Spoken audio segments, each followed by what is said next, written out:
Senator for Nairobi City County, Honorable Edwin Sifuna. Speaker, allow me to start on the statement by the Senator from Busia, the Honorable Mtata.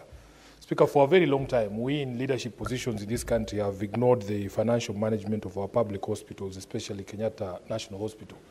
And that is because for a long time we thought we were, subject to a separate regime.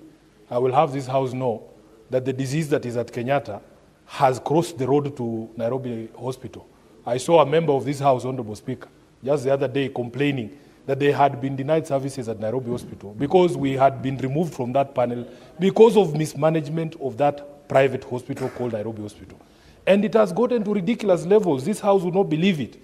That even after that, I know it's a private hospital, after the dispute surrounding the financial management of Nairobi Hospital went to court, when the High Court had reserved a date for judgment, somebody went to the Court of Appeal to stop the judgment being read, which was scheduled to be read on the 9th of October.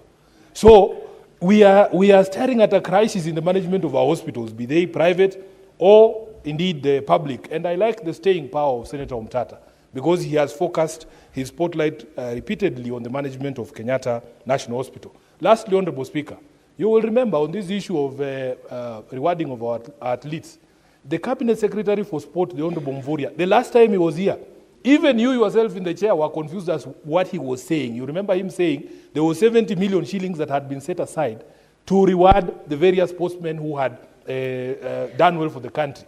At that particular point in time, he owed the Lionesses, the Kenya 15s rugby women's team, 2 million shillings. And he could not tell us whether that 2 million was part of that 70 million. Honorable Speaker, do you know? Out of my repeated inquiry on the status and the welfare of the Lionesses, they found out that the head coach of the Lionesses, the 15th, was my classmate. And they suspected that he's the one who's bringing this information to the Senate repeatedly. They just woke up one day and suspended Dennis Mwanja as the head coach. For political reasons, Honorable Speaker, the young man has been suspended, judged without any trial or inquiry, just because he has repeatedly insisted on saying, Sifuna, when you see Mvurya there, ask him when he's paying the money for the Lionesses. So I support Honorable Cherargei when he says, let us know, all athletes, when you perform well for your country, what are your expectations? Who comes up with these figures, 5 million, 2 million? From which vote? From which vote? Even when we were debating the rules on housing here, we asked, we have a housing board that is supposed to allocate houses. How can the president just stand up and say teachers get 40%, these athletes get 30%?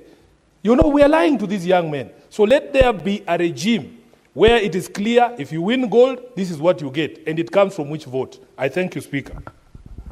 Senator John Ruto.